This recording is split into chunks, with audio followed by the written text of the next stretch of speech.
ต้องมัดสุกูสุกคนเลยจ้าเหมือนที่มาตั้มมังหงนะพี่น้องตั้มมังหงก่อนตั้มมังหงมึงตั้มเห็นบ่อยบาดบนเห็นแต่บุญมาถูกง่าไหมพี่ง่าป้าลูกไหมลูกวะจะกินก้อยกินก้อยใช่อะไรบางในให้เสนอหน่าถูกลูกถูกบักอันนี้คุณงามมึงฮะงามแท้ๆหู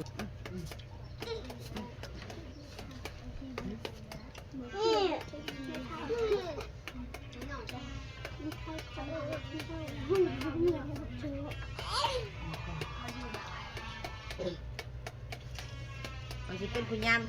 ให้แม่นั่งน้ำเผ็ดเป็นคนตำ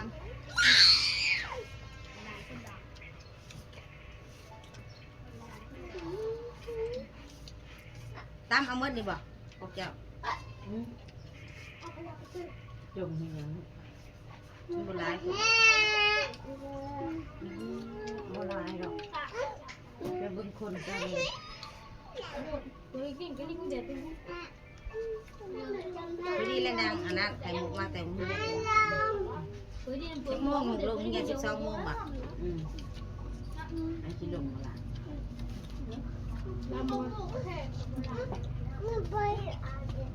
นัดเฉาะเอามากินมาไปเอาอยู่ไหนกูดิ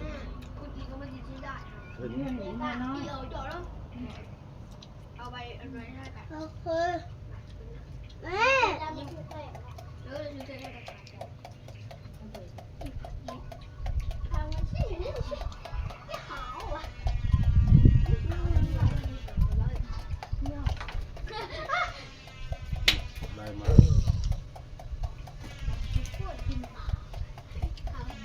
เอานี่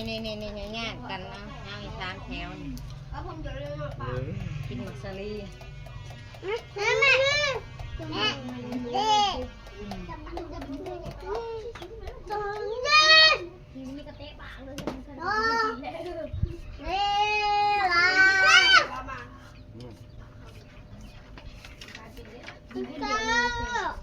ี่ยเก็บมันเบิดมากินบ้าง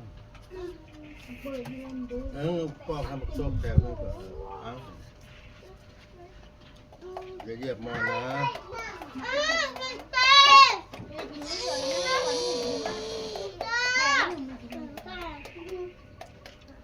แก้นะแก้นะ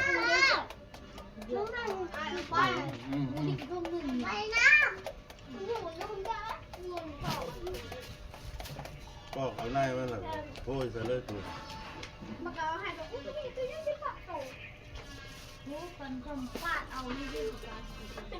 แก่ขึ้นนะครับ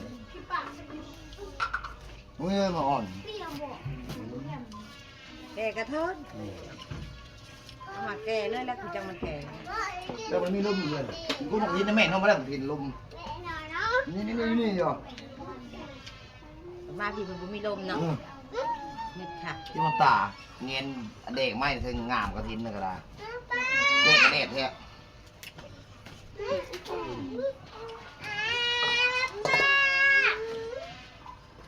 เด็ดปอม ข้าวแก้ทำนะ กะ บ้าใช่เลย ปอมเนี่ย แก่ใช่สิ มันที่ขึ้นไปจากมันจะบอกเลยเจอ ตาเนี่ย กินก่อน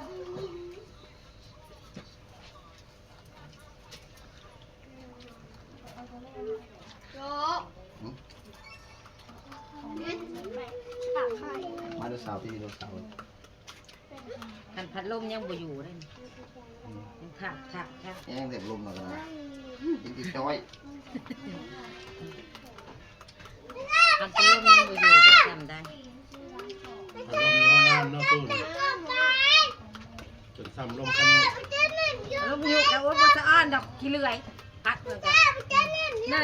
พอดีละขี้เลื่อยกุ้มเมื่อกี้เขาบอกกันอะไรเฮ้ยยามันจะปีนขึ้นไปกับปีนโลดมันแม่นตกให้มันตกโลดดื้อ อ๋อเนี่ยหนึ่งแล้ว ไม่ได้ดื้อไปนั่นแหละ ลมแบบใหญ่บ่แม่คือโคบัดอยู่งานเบียร์เนาะ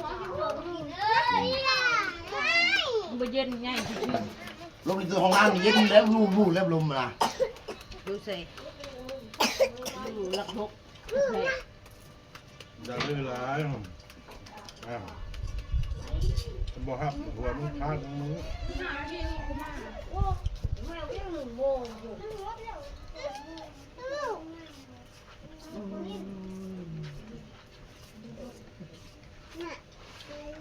เจ้าก็ได้กินข้าวกินน้ำอยู่บ่เลิกเฮียนแล้วพักกันมาจุ่มกันอยู่ กินแล้ว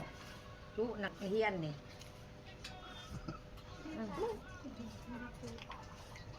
บอกในลูกไปบอก นั่นแม่มึงจะแพ้ ซื้อผ้าเนี่ย แม่ไม่ให้ตายแล้ว มอด มอนแม่ แม่ถ่ายคลิป กินยังได้ห้องกลางกินเสาจากวันนั้นไหม ไปเห็นไปเห็นงานกระดักกระดาแทบบักซีดแกกระเทยน่ะ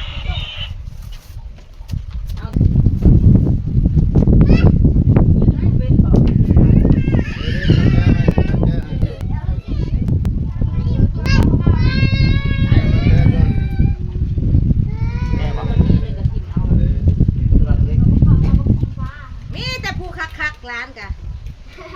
กูอยากได้อีกเด้จักร้อยคนนี่เนาะมันน้อยโคตรนะพี่นะมันจะนี่บ่รู้กูนี่เนาะได้ทุกเวลาเนาะ ได้แบบครับ โอ้จะได้แล้ว คือปีหน้าพี่ลื้อลุยมุกนี่ ลูกอีมุกกับมันกระจุนี่มันก็ใหญ่เลยจุได้ซ้ำนี่นะจัก10 คนนี่พอดีซ้ำหัวเลยโน่ยังอีกบ่ต้องโน่ เดี๋ยวบอกเอาทำเลย เอาไว้แน่ว่าสิ มันถ่ายเรา หัว ถ้าพี่ตี ถ่ายปีวัวปีมันจะสบาย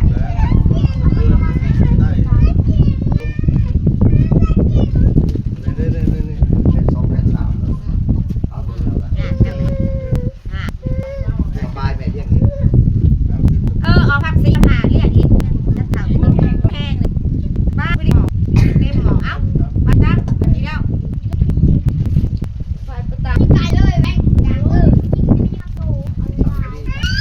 นี่กินแต่พี่น้องเอ้ยเบิ่งลูกหลานเต็มตลาดแล้วมันเย็นจะเบิ่งแต่ลูกแต่เล่มหลายจากบ้านได้ก็มาโฮมอยู่ในบ้านต่างๆเฮ้ยมีเต็มอยู่เพิ่นเว้ยไปบุญกะเต็มดงอยู่ พามึงไปแล้วก็ ดูเซลอยู่พอหัวจุ่มจะกันอยู่ยักลูกไผก็เป็นลูกไผ เรื่องเฮียนแหละว่า เวลาจะมาถ่ายคลิปแล้ว มันเลยแบ่ง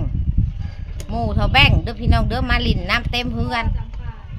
เลิกเฮียนแล้วมาเลยจักได้กินข้าวบ่ได้กินข้าวบ่ฮู้จักน้ำเขามาเต็มเงินกินตลาดเงินแม่จีเนี่ยมันเย็นพี่น้องมันลมหลวงน้อยๆหนึง เวลาจะมา เขาเลิกมาลินน้ำลูกหลานลิน ต้อง เต็มเขาแหละ แม่ลง นอนริม บอ เพื่ ก อน แป้ง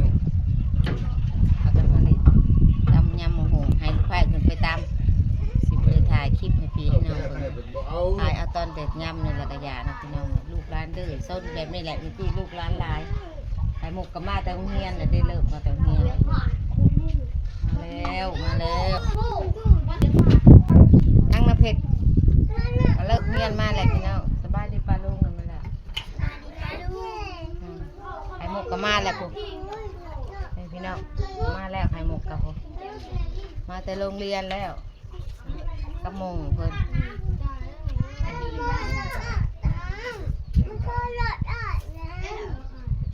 มาสบายดีปลาลุงนั่นล่ะเด็กกับไผ่ค่ะ มุกมุกมาตะก้อนตะไตยา อยากได้ยังให้มันแน่เส้นหนึ่งเพชรกับมันไม่แห้งเอ้าดูได้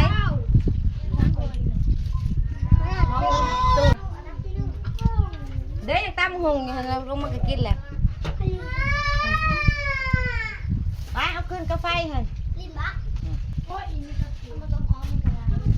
เป็นอะไรพี่น้องบ้านแม่จีคึกคืนบ่คึกคืนเลยนะพี่น้องเนาะคลิปนี้ก็